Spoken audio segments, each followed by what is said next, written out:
Hello, നമുക്കൊരു അയില മുളക് ചാറ് അല്ലെങ്കിൽ പുളിയും ചാറ് വെച്ചാലോ? ഞാൻ പറഞ്ഞുതരാം.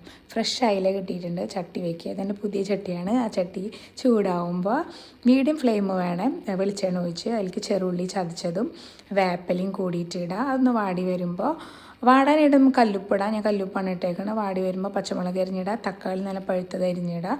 അതൊന്ന് മൂടി വെച്ച് വേവിക്കുക. തക്കാളി ഒന്ന് വെന്തുടയണം. അതിന് ശേഷം നമ്മുടെ പൊടികളായ മുളക് പൊടി, മല്ലിപ്പൊടി, മഞ്ഞൾപ്പൊടി, കശ്മീരി ചില്ലി പൊടി, കളറിന് സാദാ മുളക് പൊടി, എരിവിന് പിന്നെ പച്ചമുളക് ഉണ്ട്. പിന്നെ ഈ സമയത്ത് വേണമെങ്കിൽ 3 ഇഞ്ചി ചതച്ചത് ഇടാം. ഇതെല്ലാം കൂടി നന്നായി നമ്മളിത് സോട്ട് ചെയ്യുക. ഇത് സോട്ട് ചെയ്തതിന് ശേഷം മീഡിയം ഫ്ലെയിമിൽ വേണം സോട്ട് ചെയ്യാനായിട്ട്. സോട്ട് ചെയ്തതിന് ശേഷം നമ്മൾ ഇത്തിരി വെള്ളം, തിളച്ച വെള്ളമാണ് ഇതിലേക്ക് ഒഴിക്കേണ്ടത്. ഒരിക്കലും പച്ചവെള്ളം ഒഴിക്കരുത്.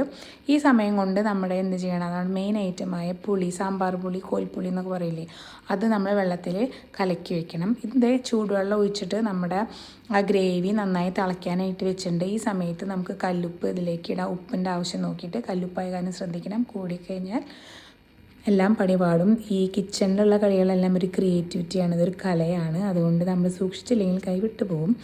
ഇപ്പോൾ എല്ലാം സെറ്റായതുകൊണ്ട് എരിവും പുളി ഉപ്പൊക്കെ നമുക്ക് നോക്കാം. പുളി നോക്കാറായിട്ടില്ല, പുളി പൊഴിക്കണുള്ളൂ. ഓക്കെ, ഇനി പുളി കലക്കി വെച്ച പുളി ഒഴിക്കുക. പുളി ഒഴിച്ചതിന് ശേഷം നമ്മൾ കുറച്ച് നേരം 2 മിനിറ്റ് നമുക്ക് വേണമെങ്കിൽ തിളയ്ക്കാൻ വയ്ക്കാം. തിളയ്ക്കാൻ വെച്ചില്ലെങ്കിലും കുഴപ്പമില്ല. അതിന് ശേഷം നമ്മൾ സെറ്റായി വെച്ചിരിക്കുന്ന നമ്മുടെ അയില, കഴുകി സെറ്റായി വെച്ചിരിക്കുന്ന അയിലേനെ ഓരോന്നായിട്ട് ചട്ടിയിലേക്ക് ഇട്ട് കൊടുക്കുക. ഇട്ടതിന് ശേഷം നമ്മൾ കയ്യിലിട്ട് ഇളക്കാനൊന്നും പാടില്ല, കാരണം നമ്മുടെ മീൻ പൊടിഞ്ഞു പോവും. അപ്പോൾ അതുകൊണ്ട് ഒന്ന് ചട്ടി കൊണ്ട് നമ്മൾ ചുറ്റിക്കുകയാണ് വേണ്ടത്. ചുറ്റിച്ച് കഴിഞ്ഞാൽ നമുക്ക് ഇനി ഇത് മൂടി വയ്ക്കാം. തള വന്നു കഴിഞ്ഞാൽ പിന്നെ വെള്ളം വറ്റിക്കണമെങ്കിൽ നമുക്ക് തുറന്ന് വെച്ചിട്ടും വറ്റിക്കാം. പിന്നെ എണ്ണ തെളിയും, അതാണ് ഈ മീൻകറിയുടെ പാകം. എണ്ണ തെളിഞ്ഞ് കഴിഞ്ഞാൽ സംഭവം സെറ്റായിട്ടുണ്ട്. ഇനി നമുക്ക് ഇതിലേക്ക് ചെയ്യാനുള്ളത് ഉള്ളി കാച്ചുക എന്നുള്ളൊരു പരിപാടി മാത്രമാണ്.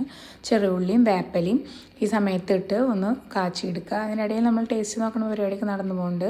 പുളിയിഞ്ചാറായ കാരണം സൂപ്പർ സംഭവമാണ്, കേടാവില്ല. ചപ്പാത്തിക്കും ചോറിനും എല്ലാത്തിനും നമുക്ക് കഴിക്കാൻ പറ്റിയൊരു ഡിഷാണ്. പിന്നെ ഒരു കറി ഉണ്ടെങ്കിൽ എൻ്റയർ ഡേ നമുക്ക് സമാധാനമായിട്ട് റിലാക്സ് ചെയ്തിരിക്കാം, കാരണം എല്ലാ നേരം നമുക്ക് കഴിക്കാൻ പറ്റിയ ഒരു സംഭവമാണ് ഈ മീൻകറി എന്ന് പറയുന്നത്. 3-4 ദിവസം കേടാവാണ്ട് ഇരിക്കുകയും ചെയ്യും. അപ്പോൾ മറ്റൊരു വീഡിയോ ആയിട്ട് ഞാൻ വീണ്ടും വരാം. Till then take care, Tata, bye bye. Subscribe ചെയ്യണേ ചാനൽ.